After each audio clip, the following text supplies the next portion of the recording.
Hello बच्चों, so you all are welcome at your favourite channel math आसान है। तो आज की वीडियो होने वाली है एप्लीकेशन ऑफ डेरिवेटिव्स के टॉप 20 एमसीक्यू, जिसके थ्रू हम समझने वाले हैं इस पूरे के पूरे चैप्टर को और साथ में करने वाले हैं इस चैप्टर को बहुत ही आसान।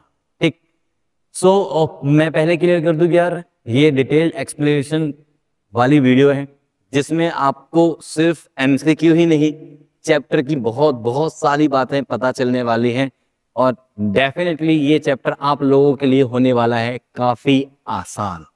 तो चलिए करते हैं इस चैप्टर को भी आसान। डन, आ जाओ भैया, पहला क्वेश्चन रखते हैं। क्या रेड मेजर का क्वेश्चन है।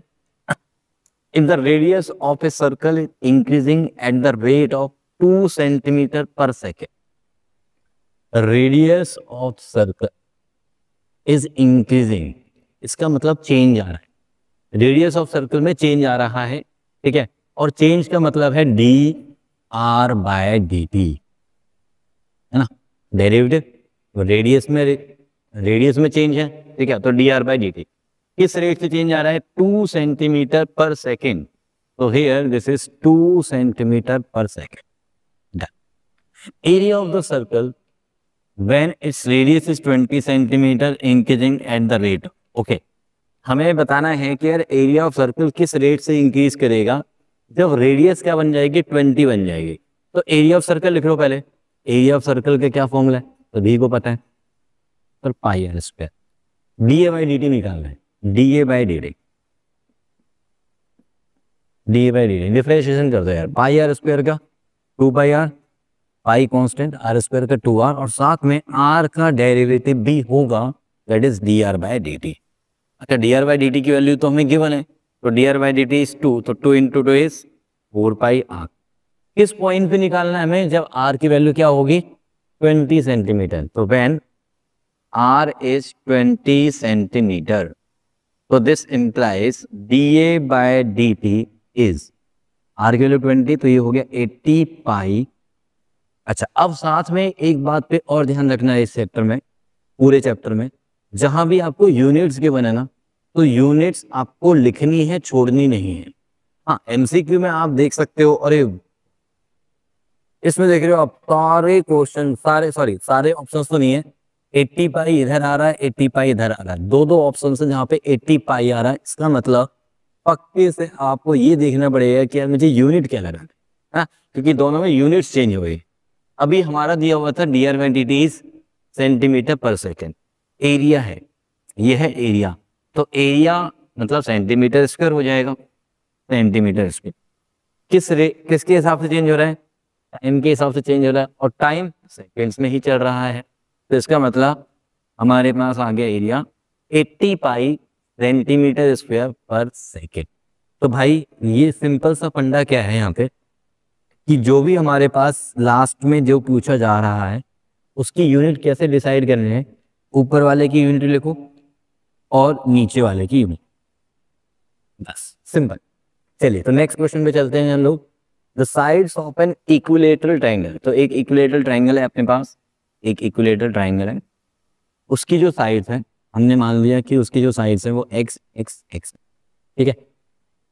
The sides of an equilateral triangle are increasing at the rate of 2 centimetre per second. इसका मतलब हमें क्या गिवन है भाई, हमें गिवन है dx by dt is 2 centimetre per second. The rate of which its area increasing, areas नहीं आएगा, ये एरिया आएगा ना। तो the rate of which its area increases, वो निकालना है when side is 10 सेंटीमीटर। देखो जब भी ये जो लाइन लिखी है ना, when side is 10 सेंटीमीटर, ये लाइन बाद के लिए।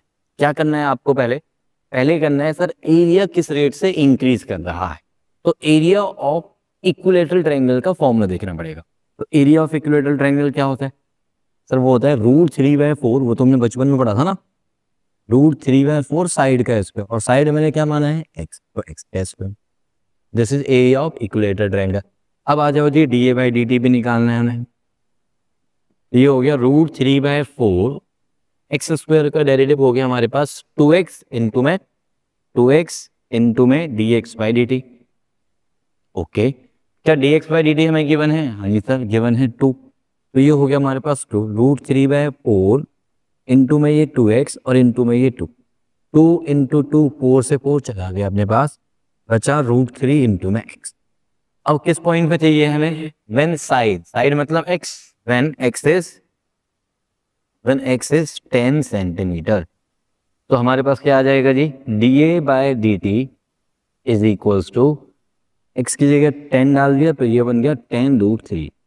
एरिया की यूनिट सेंटीमीटर स्क्वायर रहेगा और साथ में पर सेकेंड, तो सेंटीमीटर स्क्वायर पर सेकेंड 10√3 के साथ देखो 10√3 सेंटीमीटर स्क्वायर पर सेकेंड। नेक्स्ट पे आते हैं जी, स्फेरिकल आइस बॉल,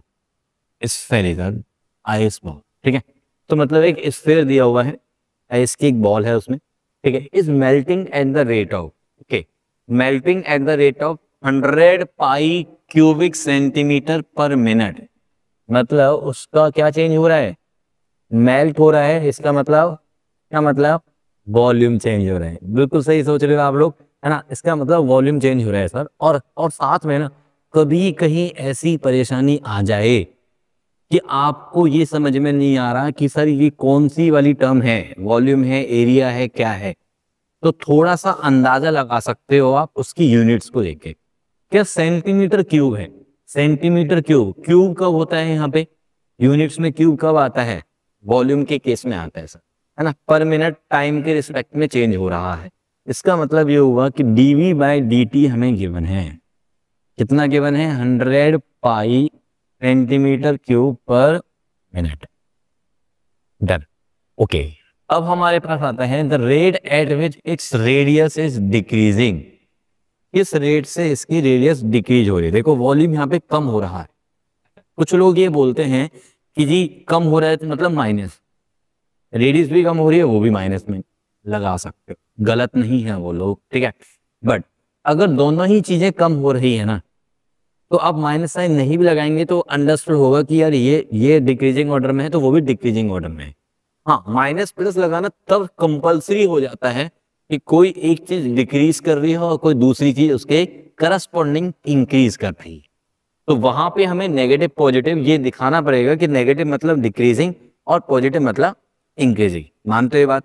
ठीक है, तो अभी फिलहाल नहीं भी लगाएंगे तो चलेगा। वैसे भी ऑप्शंस देख रहे हो आप, ऑप्शंस देख रहे हो आप, सारे पॉजिटिव में लिखे हुए हैं। इसका मतलब क्योंकि वो बोल रहा है, खुद से बोल रहा है कि डिक्रीजिंग किस रेट से, हम बोलेंगे कि सर इस रेट से डिक्रीज कर रहा है, तो वहां पे माइनस साइन देने की ऐसा जरूरत नहीं बनती हमारी, ठीक है। सो अभी हमारे पास क्या है? dV बाई dt गिवन है, निकालना क्या है हमें? निकालना है हमें dr बाई dt निकालना है, ओके, dr बाई dt अपन को चाहिए। डन, तो वॉल्यूम का फॉर्मूला लिख लेते हैं पहले। तो वॉल्यूम का फॉर्मूला यहाँ पे मेंशन करते हैं, d by dt of volume is 4/3 pi r cube, square है यार, 4/3 पाई आर क्यूब आएगा, is equals to 100 pi, okay. 4/3 pi तो कांस्टेंट है, बाहर निकाल लिया मैंने, आर क्यूब का डेरिवेटिव कर लो तो 3r² इंटू में dr by dt is equals to 100 pi, मानते हो? ओके डन, 3 से 3 चला गया, ओके, पाई से पाई भी चला गया, डन है। 4 से ये 25 बचा, dr by dt is equals to 25 right side upon में क्या आ गया मेरे पास? r²। अच्छा, किस पॉइंट पे चाहिए हमें? व्हेन रेडियस है 15 centimetre, when r is 15 centimetre, तो dr बाई dt क्या बनेगा हमारे पास? 25 अपॉन में 15 का स्क्वायर मतलब 15 इंटू 15, तो ये कैंसिल ही हो गया, 5 5 जा 5 3 जा 5 3, डन। या 25 अपॉन में 225 बनता, 25 9 जा 225, जैसे भी कैलकुलेशन देखो, calculation part is yours, calculation part is yours, तो ये हो गया 1/9, राइट, तो 1/9 dr बाई dt आ गया 1/9। अब बात आती है रेडियस से, तो रेडियस तो एक सिंगल यूनिट लेगा सेंटीमीटर, ओके, और टाइम क्या चल रहा था? मिनट के हिसाब से चल रहा था, तो 1/9 सेंटीमीटर पर मिनट। नेक्स्ट क्वेश्चन पे आ जाइए, question number 4, the radius of cylinder, cylinder मतलब सिलेंड्रिकल फॉर्म, ठीक है, तो सिलेंडर का जो रेडियस है वो किस रेट से इंक्रीज हो रहा है भाई? 3 सेंटीमीटर पर सेकेंड, बहुत बढ़िया। तो dr/dt अपन को मिल गया 3 सेंटीमीटर पर सेकेंड। देखो एक सिंपल सी बात सुनो, स्टेटमेंट वाले क्वेश्चंस में था ना, जहां भी हो एप्लीकेशन और डेरिवेटिव्स है, अभी नेक्स्ट एक प्रोबेबिलिटी चैप्टर आएगा जहां पे स्टेटमेंट वाले क्वेश्चंस आपको वैरायटी ऑफ क्वेश्चंस मिलेंगे। तो स्टेटमेंट वाले क्वेश्चंस जहां भी आपको मिलते हैं, केस स्टडी में भी मिलते हैं स्टेटमेंट वाले क्वेश्चंस, तो आपको हर स्टेटमेंट की जो लाइन है ना, हर लाइन से मैथमेटिकल एक्सप्रेशंस को लिखना है। जितना बेटर तरीके से आप स्टेटमेंट वाले क्वेश्चंस में से हर लाइन में से मैथमेटिकल एक्सप्रेशन को लिख पाएंगे, उतने बेटर तरीके से आप स्टेटमेंट वाले क्वेश्चंस को कर पाएंगे। ठीक है, तो हर लाइन का जहां फुल स्टॉप आ रहा है ना भाई, वहां पे एक बार रुक जाओ, सोचो कि ये मैथमेटिकली क्या हमें दे रहा है और लिख लो और कर लो, फिर आ जाओ फिर। तो radius of cylinder is increasing at the rate of this, तो ये हमने लिख लिया। अच्छा, it's height is decreasing. Okay, अभी हम इसी बात पे डिस्कस कर रहे थे कि यार एक इंक्रीज कर रहा है दूसरा डिक्रीज कर रहा है, तो अब मुझे यहाँ पे दिखाना पड़ेगा हाइट डिक्रीजिंग है, मतलब dh/dt इज माइनस। ठीक है, तो माइनस में 4 सेंटीमीटर पर सेकेंड। ठीक है, आओ आते हैं। The rate of change of its volume when radius is 4 and height is 6 is. Okay, तो rate of change of its volume निकालना। ठीक है, और वॉल्यूम के लिए उसने बोला है कि जो रेडियस है और जो हाइट है वो दोनों के दोनों वेरिएबल है, क्योंकि वो चेंजेबल है। तो वॉल्यूम का फॉर्मूला लिखने पे, वॉल्यूम ऑफ सिलेंडर πr²h। अच्छा, एक बात तो आपने ऑब्जर्व कर ही ली होगी कि यार इस चैप्टर के अंदर, क्योंकि cylinder, sphere, cube and cone, अटम सटम, जितने भी हमारे ये मेंसुरेशन वाले जो कर्व्स होते हैं, है ना, जो फिगर्स होते हैं ये बोल लो, तो इन सारे के सारे फिगर्स के जो फॉर्मूले हैं जो हमने बचपन से सीखे हैं, वो आपको पक्के से याद होने चाहिए। अदरवाइज जब फॉर्मूला ही याद नहीं होगा तो फिर आप फंस जाओगे। ठीक है, तो प्लीज ट्राई टू मेंटेन कि भैया मुझे सारे के सारे फॉर्मूले तो आते हैं। अब आ जाओ वॉल्यूम पे। वॉल्यूम इज πr²h, तो इसका डेरिवेटिव कर लो यार। dv/dt चाहिए हमें, dv/dt। पाई तो कांस्टेंट है, बाहर फेंक है, बाहर रख। r² को रखा है एज इट इज इनटू में h का डेरिवेटिव dh/dt प्लस h को रखा है एज इट इज r² का डेरिवेटिव 2r इनटू में dr/dt। दोनों ही वेरिएबल हैं, इसमें पुट कर दो जो वैल्यूज हमें पहले से पता है। पाई आउट, dh/dt इज -4, तो -4 r², dr/dt इज 3, तो ये हो गया 3 इंटू 2 6 इंटू में r इंटू h, ये आगे प्लस का। अब इसमें वैल्यू पुट करो when radius is 4 and height is 6, when radius is 4 and height is 6, तो पुट कर देते हैं। तो dv/dt इज इक्वल्स टू, पाई तो आउटसाइड रहेगा भाई, पाई आउटसाइड इंटू माइनस का इज 4 इंटू r² की वैल्यू कितनी होगी, 4 का स्क्वायर इज 16, देन फिर plus 6 into, this is 6 into में r की वैल्यू हमारी 4 है, की वैल्यू हमारी 6, 4 इंटू 6। तो देख लो यार क्या बन रहा है, 6 इंटू 16 है, सॉरी 6 इंटू 6 कितना हो गया हमारा 36, 36 इंटू में 4 140, 144 माइनस का है 64, 144 में से बाई 64 माइनस कर लो, कितना बचा, 80 बचा। ओके 80 लिख दे, 80 पाई, 80 पाई। अच्छा वॉल्यूम है सेंटीमीटर क्यूब, है ना, सेंटीमीटर में चल रही थी, सेंटीमीटर क्यूब पर 80 पाई सेंटीमीटर क्यूब पर, डी ऑप्शन आ गया। ठीक है जी, आ जाओ next. A point on the curve हमें गिवन है y² = 18x। कौन सा कर्व है, कमेंट में जल्दी से बताओ ये कौन सा कर्व है। तो जिनको पता है बहुत अच्छी बात है, कमेंट में बता रहे हैं, जिनको नहीं पता है वो यहाँ पे देख लो भाई, एक पैराबोला y² = 18x, एक पैराबोला राइट साइड ओपन होने वाला, eight which the ordinate increase, ordinate मतलब पॉइंट का y कोऑर्डिनेट। ठीक है, वो बताना है पॉइंट इस कर्व के ऊपर, वो पॉइंट बताना है eight which ordinate increases at twice the rate of abscissa. एफसीसा का जो रेट ऑफ चेंज है, समझो, एफसीसा का जो रेट ऑफ चेंज है उसके ट्वाइस इस रेट से चेंज होगा कौन, उस पॉइंट का वाई कोऑर्डिनेट।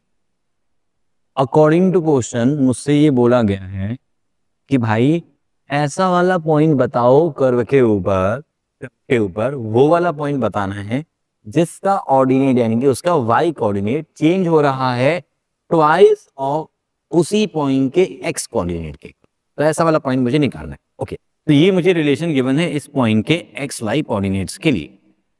अच्छा, अब डिफरेंशिएशन वगैरह कहां से करेंगे सर? ऑब्वियसली कर्व की इक्वेशन से करेंगे यार। ठीक है, तो now we have y square equals to 18x। Differentiate कर देते हैं अपन लोग ना, obviously with respect to time t, क्योंकि चेंज हो रहा है, किसी रेट से चेंज हो रहा है, तो टाइम के रिस्पेक्ट में हम ले लेते हैं कि वो चेंज हो रहे हैं। तो 2y इंटू में ये dy अपॉन में dt is equals to 18 into में ये dx अपॉन में dt। ठीक है, अब हम यहाँ पे वैल्यू पुट करते हैं जी।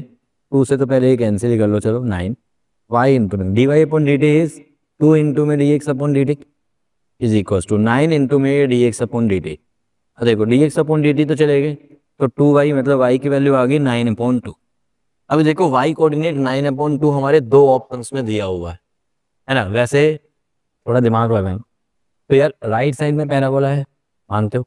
तो इसमें जो भी x कोऑर्डिनेट होगा, चाहे ऊपर हो वो पॉइंट चाहे वो नीचे हो, तो x कोऑर्डिनेट तो इस पूरे में ही, फर्स्ट क्वाड्रेंट में भी और फोर्थ क्वाड्रेंट में भी पॉजिटिव ही होता है x कोऑर्डिनेट। तो पहला वाला के ऊपर जो पॉइंट है उसका x कोऑर्डिनेट तो पॉजिटिव होगा पक्के से, है ना। और y कोऑर्डिनेट की वैल्यू 9/2 है, तो आंसर तो यहीं से मिल गया।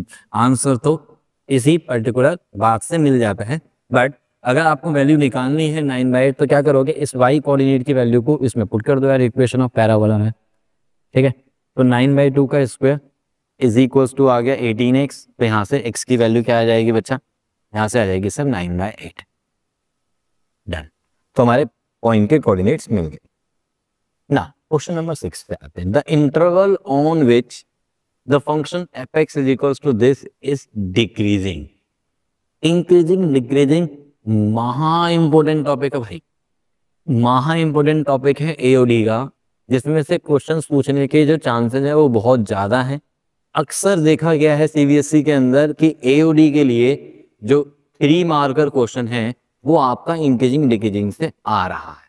ठीक है, तो ध्यान में रखें इस बात को यार, इंक्रीजिंग डिक्रीजिंग को बहुत अच्छे से करके जाना है। तो fx की वैल्यू दी हुई है हमें और बताना है कि वो इंटरवल जिस पे ये डिक्रीज करेगा।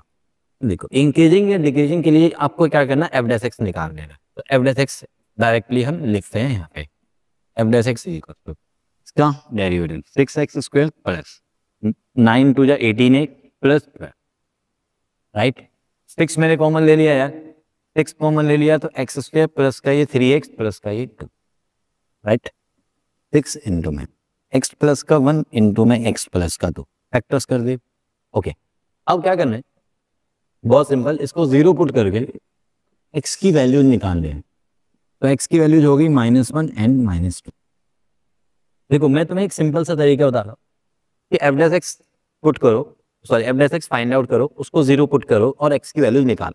अब उन x की वैल्यूज को आप नंबर लाइन पे मार्क करो।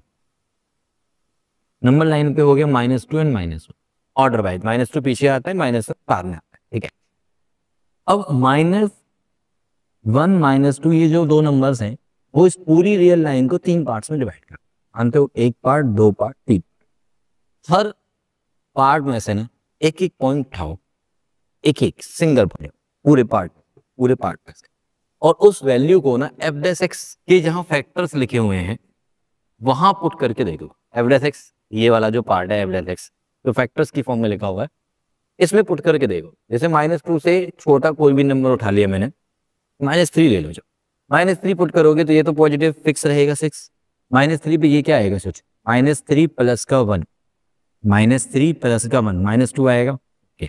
ये क्या आएगा, -3 प्लस का 2 -1 आएगा। मल्टीप्लाई करोगे क्या आएगा, पॉजिटिव, और साथ में 6 बाहर है, मतलब फाइनली ये एक पॉजिटिव वैल्यू आएगी। इसका मतलब ये हुआ कि इस पूरे इंटरवल पे, इस वाले पार्ट पे, ये जो f' है वो कैसा साइन क्रिएट करेगा, पॉजिटिव। देखो ये बात तो श्योर है कि जब हमने एवरेज एक्स को 0 पुट किया है तो दो ही वैल्यूज आई है, -1 और माइनस।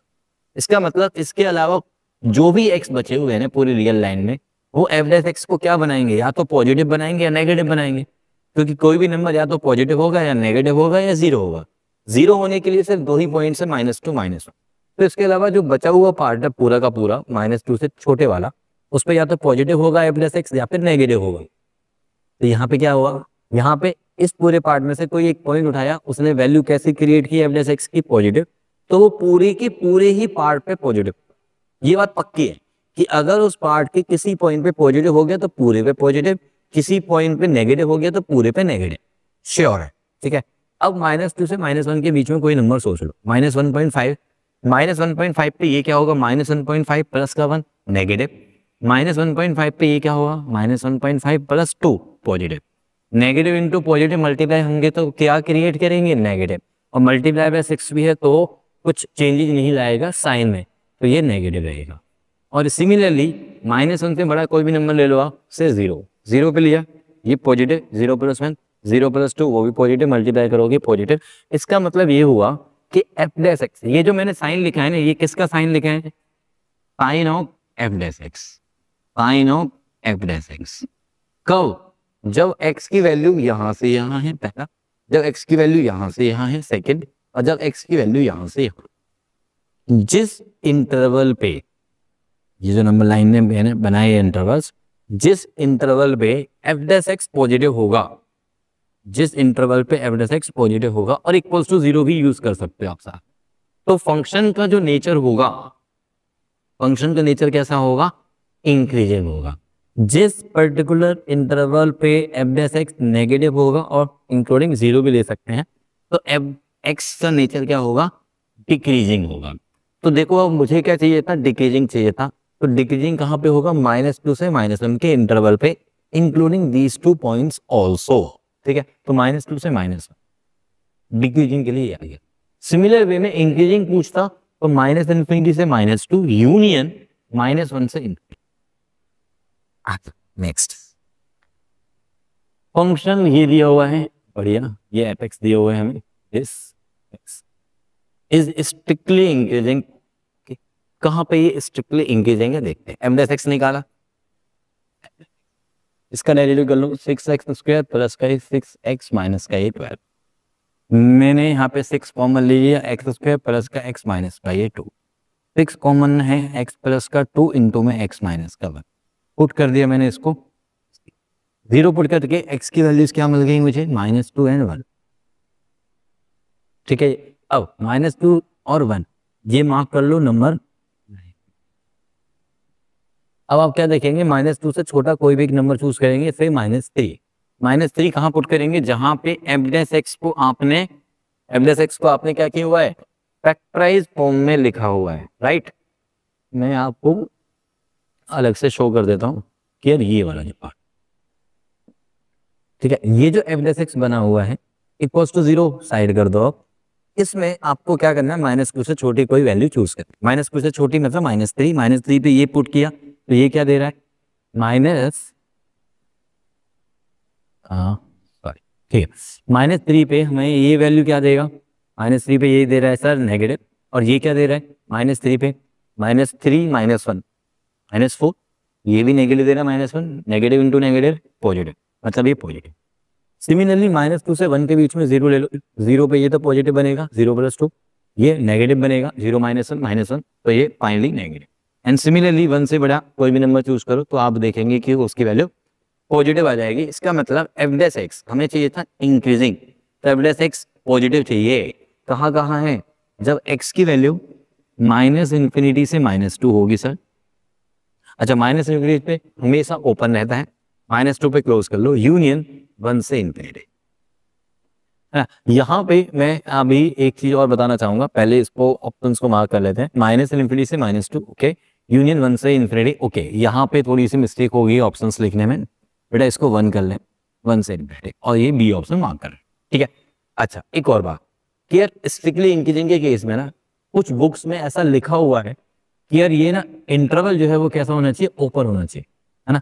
स्ट्रिक्टली इंक्रीजिंग के केस में वहां पे लिखा हुआ है कि ये इंटरवल कैसा होना चाहिए, ओपन होना चाहिए, और जहां पे सिर्फ इंक्रीजिंग होगा तो वहां पे वो क्लोज होना चाहिए। देखो एनसीईआरटी ये बोल रही है, एनसीईआरटी ये बोल रही है, बट मैं आपको सही बताऊं तो ये स्ट्रिक्टली इंक्रीजिंग हो चाहे स्ट्रिक्टली डिक्रीजिंग हो, आपका जो इंटरवल है वो क्लोज होता है।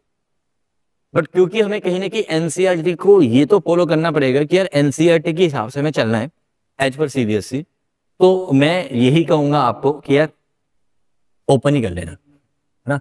जहां पे इंटरवल को लेके इश्यू आ रहे हैं, देखो अगर ऑप्शंस में ही क्लोज दिया हुआ है तो आप क्लोज ही कर लो, स्ट्रिक्टली इंक्रीजिंग हो या इंक्रीजिंग हो क्लोज कर। बट अगर वहां पे ऑप्शन कुछ इस तरह से क्लोज दिए हुए हैं कि भैया ओपन इंटरवल भी दिया हुआ है, क्लोज इंटरवल भी दिया हुआ है ना, तो फिर एनसीईआरटी को फॉलो करो कि ओपन इंटरवल के केस में, ओपन इंटरवल के केस में, है ना, स्ट्रिक्टली इंक्रीजिंग के केस में ओपन इंटरवल लो, और जब लिखा हो स्ट्रिक्टली वर्ड यूज ना किया गया, इंक्रीजिंग लिखा हुआ है सिर्फ, तो फिर close interval use as per NCERT CBSE rules. ठीक है, नेक्स्ट पे आते हैं। ओह सॉरी, आते हैं तो क्वेश्चन नंबर 7 डन। तो हमें फिलहाल यहाँ पे क्लोज इंटरवल के साथ काम चला लेना है। डन, आते हैं नेक्स्ट क्वेश्चन नंबर 8। तो फंक्शन हमें ये गिवन है और बोला गया कि function is strictly increasing on. Okay, यहाँ पे मैंने क्लोज इंटरवल यूज किए हुए हैं, बट मैं फिर बोल रहा हूँ आपको कि भाई एनसीईआरटी को फॉलो कर लेना। अगर वहां पे क्लोज और ओपन वाला दोनों ही ऑप्शंस दिए हुए हैं तो स्ट्रिक्टली के लिए ओपन, बिना स्ट्रिक्टली वाले केस में क्लोज। ठीक है, तो अब हमारे पास एफ एक्स ये गिवन है, एफ डैश एक्स निकाल लिया मैंने सबसे पहले। एफ डैश एक्स क्या आएगा मेरे पास, एफ डैश एक्स निकाल लो भाई। एक्स स्क्वायर को रखा sir as it is, e की पावर माइनस एक्स का e की power minus x multiply by minus x का डेरिवेटिव माइनस e की पावर माइनस एक्स को रखा है एज इट इज इंटू में एक्स स्क्वायर का डेरिवेटिव 2x। दोनों में देखो e की पावर माइनस एक्स कॉमन है और साथ में x भी कॉमन ले लिया, x भी कॉमन ले लिया तो अंदर क्या बचेगा, माइनस बचा और साथ में x बचा और प्लस का ये। एक काम करो यार, माइनस भी कॉमन ले लो, माइनस भी कॉमन ले लिया तो अंदर बचा e की पावर माइनस एक्स इंटू में x माइनस 2 बचा। राइट, अब एक बात ध्यान रखना, बहुत सिंपल सी बात है, e जो नंबर है वो होता है समथिंग 2.718 e की पावर में कैसा भी नंबर है x, x का मतलब पॉजिटिव नहीं है, x का मतलब कैसा भी नंबर, नेगेटिव पॉजिटिव जीरो कुछ भी ले लो, मतलब मैं ऐसे ले लेता हूं e की पावर में कोई भी नंबर, कोई भी नंबर, हाँ, वो हमेशा वैल्यू कैसी देगा बेटा, पॉजिटिव देगा, है ना। e की पावर में कोई भी नंबर हो, नेगेटिव हो, पॉजिटिव हो, जीरो हो, कुछ भी हो, वैल्यू हमेशा पॉजिटिव आएगी। ठीक है, तो इसका मतलब ये जो है ना, ये हमेशा पॉजिटिव रहने वाला नंबर है, हमेशा पॉजिटिव रहता है। ठीक है, तो ये कभी जीरो होगा ही नहीं। अब हमें क्या करना है, एफ डैश एक्स को जीरो पुट करना है। अब मुझे पता है कि यार ये तो कभी जीरो होता ही नहीं है और ये सब टर्म्स मल्टीप्लाई हो रही हैं और वैल्यू जीरो दे रहा है, तो इसका मतलब इस वैल्यू को ही जीरो होना पड़ेगा। मानते हो बात? अरे मान लो मैंने कहा कि यार a इंटू बी है और वो जीरो है, और मैं ये बोल रहा हूँ आपको कि यार a तो जीरो हो ही नहीं सकता, ये तो पॉजिटिव है हमेशा, तो इसका मतलब क्या होगा कि b को ही जीरो होना पड़ेगा ना, और b कौन है यहाँ पे, ये वाला नंबर है ना। तो दिस इम्प्लाइज x इंटू में x माइनस 2 को जीरो होना है। इसका मतलब हमारे वैल्यूज आ गई x की 0 और 2। ओके, तो अब मेरे पास 0 और 2 ये आ गई नंबर लाइन पे, दो नंबर। ठीक है जी, अब मुझे क्या करना है, पॉजिटिव नेगेटिव पॉजिटिव, वही नेचर देख रहे हैं। तो अब हम क्या करेंगे, जीरो के लेफ्ट से कोई भी एक पॉइंट उठाएंगे और देखेंगे। तो इसमें देखो, जीरो के लेफ्ट में से मैंने कोई भी उठाया -1, -1 पे ये क्या दे रहे हैं, एफ डैश एक्स। देखो पहले तो जीरो पुट करने से जो एफ डैश एक्स पहले होता है लिखा हुआ, वही हमें यूज करना है। ठीक है, ये वाला। तो मैंने जीरो से छोटा कोई भी एक नंबर उठाया से -1 पे ये नेगेटिव है, -1 पे -1 -2 नेगेटिव है, नेगेटिव इंटू नेगेटिव पॉजिटिव, साथ में एक बाहर वाला नेगेटिव, तो फाइनली नेगेटिव बन गया। और ये क्योंकि हमेशा ही पॉजिटिव है, देखो negative into positive into negative, तो फाइनली नेगेटिव। 0 से 2 के बीच में ले लो 1 पे देखोगे तो ये तो फाइनली नेगेटिव ही रहना है। देखो ये वाला पार्ट ठीक है, नेगेटिव इंटू पॉजिटिव होके नेगेटिव आना। तो हमें क्या करना है, इस वाले साइन से मतलब है, ठीक है, देखते हैं अभी। तो यहाँ पे 1 लिया, 1 पे क्या आएगा पॉजिटिव, और ये बना 1 माइनस 2 नेगेटिव, मतलब नेगेटिव, और ये भी negative, negative into negative positive. Again 2 से बड़ा कोई भी नंबर ले लो, 2 से बड़ा कोई नंबर ले लो, तो यहाँ पे क्या आएगा नेगेटिव आएगा। सो फाइनली अब मैं क्या देख रहा हूँ, मुझे क्या चाहिए था, स्ट्रिक्टली इंक्रीजिंग, इंक्रीजिंग मतलब पॉजिटिव चाहिए f डैश x का साइन, तो वो आ रहा है 0 से 2 के बीच में, मतलब 0 से 2। दैट नेक्स्ट पे आगे हम fx is equal to 10x minus का x है, तो इसका डेरिवेटिव कर लो भाई। f डैश x कितना आया, f डैश x आ गया मेरे पास 10x का डेरिवेटिव होता है sec स्क्वायर x माइनस का ये x का 1 हो गया, sec square x minus 1 is 10 square x, और 10 स्क्वायर x हमेशा कैसा होगा, स्क्वायर वैल्यू है, स्क्वायर वैल्यू है पॉजिटिव होगी या फिर 0 होगी, 10 0 0 होता है, अदरवाइज पॉजिटिव होता है, स्क्वायर है, ठीक है। सो इसका मतलब क्या हुआ, इसका मतलब ये होगा कि f डैश x हमेशा ही पॉजिटिव है या 0 है, तो इसका मतलब फंक्शन कैसा होगा, ऑलवेज इंक्रीजिंग ना। Function fx is equal to this strictly, okay, f dash x निकाल लिया मैंने, अगेन 4x क्यूब माइनस का, राइट, 4 कॉमन ले लिया, x क्यूब माइनस का 1, फैक्टर्स कर दो भाई, a cube minus b cube के फैक्टर्स क्या होते हैं, a minus b, yes a minus b, into में a square plus b square plus में ए बी, ठीक है, डन। अब इसको जीरो पुट करेंगे तो हमें यहाँ से तो x की वैल्यू 1 मिलेगी, और यहाँ से कोई वैल्यू नहीं मिलेगी, क्यों नहीं मिलेगी, इसका d निकाल के दे, क्वाड्रेटिक है, इसका d निकालोगे तो यहाँ पे b यहाँ पे 1 हो गया, बी स्क्वायर माइनस का 4 इंटू में a यहाँ पे 1 है, और c यहाँ पे कांस्टेंट टर्म बीच में लिखी हुई है वो भी 1 है, तो ये आया नेगेटिव। d नेगेटिव होने का मतलब है कि इसके कोई भी रियल रूट्स नहीं है, मतलब कोई भी x की वैल्यू इसको 0 बनाने में समर्थ नहीं हो पा रही, पॉसिबल नहीं हो पा रही। तो इसका मतलब इस पूरे को 0 बनाने के लिए सिर्फ और सिर्फ यही रिस्पॉन्सिबल है, वो भी कहां पर, x इक्वल्स टू 1 पे। तो x इक्वल्स टू 1 एक सिंगल नंबर आ गया मेरे पास नंबर लाइन पे। इसके लेफ्ट में आ जाओ, इसके लेफ्ट में जब आप देखोगे, कोई भी नंबर ले लो, 0 पे ये क्या आ रहा है, नेगेटिव, ये क्या आ रहा है, देखो 0 0 ये 1, ये तो पॉजिटिव आ रहा है, तो नेगेटिव इंटू पॉजिटिव है नेगेटिव। 1 से बड़ा कोई नंबर लो, 2 पे ये क्या आ रहा है, पॉजिटिव आ रहा है, 2 माइनस 1, और ये सारे ही पॉजिटिव है, तो पॉजिटिव। हमें क्या चाहिए था, स्ट्रिक्टली, अच्छा हमें देखना है कि ये फंक्शन कैसा नेचर में है, स्ट्रिक्टली इंक्रीजिंग है डिक्रीजिंग है, किस इंटरवल में, 1 से इन्फिनिटी, माइनस इन्फिनिटी से 1, माइनस 1 से 1, ओके। देखो माइनस 1 का तो रोल ही नहीं है ना, तो मतलब डी ऑप्शन तो वैसे ही चला गया, ओके। अब बात आती है 1 से छोटे वाले पे पार्ट आते, 1 से छोटे वाले पार्ट पे आते हैं तो डिक्रीज करेगा फंक्शन, 1 से छोटे वाले तो ये डिक्रीज करना चाहिए था, ये तो इंक्रीजिंग लिखा हुआ है। अच्छा 1 से बड़े वाले पे इंक्रीज करेगा, 1 से बड़े वाले पे डिक्रीज लिखा हुआ है, ये गलत हो गया, और 1 से बड़े वाले पे इंक्रीज बी ऑप्शन में मिल गया, तो this is your b option. तो इस तरह से अभी हमने यहाँ पे पहले जो 10 क्वेश्चंस मैंने किए हैं एओडी के, उसके अंदर मुझे रेट मेजर के कई क्वेश्चंस मिल गए। आई थिंक 5 क्वेश्चंस हमने किए हैं रेट मेजर के ऊपर। अभी अगर हम देखें जरा, यस 5, यस, तो पहले 5 क्वेश्चंस हमारे पास जो है रेट मेजर से हुए हैं, और जो नेक्स्ट 5 अभी हुए हैं वो इंक्रीजिंग एंड डिक्रीजिंग। तो ये 2 टॉपिक्स कहीं ना कहीं आपके माइंड में अब आ जाने चाहिए कि यार इन 2 टॉपिक से 5-5 क्वेश्चंस MCQ हमने कर लिए हैं, तो ये टॉपिक पूरे रिवाइज होने चाहिए आपके। नेक्स्ट वीडियो में मैं ऑब्वियसली 11 to 20 यानी कि 10 मोर क्वेश्चंस लेके आने वाला हूँ आपके लिए, जिसमें हम रखेंगे मैक्सिमम मिनिमम को प्रायोरिटी पे, ठीक है, और साथ में कुछ क्वेश्चंस मे भी मिक्स हो सकते हैं आपके रेट मेजर और इंक्रीजिंग डिक्रीजिंग से। चलिए तो स्टे ट्यून्ड विद मैथ्स आसान है विद राजीव सर, है ना। तो इसी तरह से हम जो है काम करते रहेंगे, और आपके लिए जो है डेली डोज भी मैंने स्टार्ट कर दिया है। तो डेली डोज का मतलब है कि भैया आपको एक क्वेश्चन डेली का वो करना ही करना है। वो कुछ क्वेश्चन उसमें से 11th के भी हो सकते हैं, और कुछ क्वेश्चन इसमें से 12th के होंगे, ठीक है। तो 12th वाले बच्चों से तो मैं यही बोलूंगा भाई 11 12th के सारे क्वेश्चंस करो, और जो 11th वाले बच्चे हैं वो एटलीस्ट 11th वाले तो करो, और वीडियो देख के वैसे आप 11th का सिलेबस खत्म करके 12th वाला पार्ट भी स्टार्ट कर सकते हैं, ठीक है। तो चलिए फिर मिलते हैं नेक्स्ट क्लास में।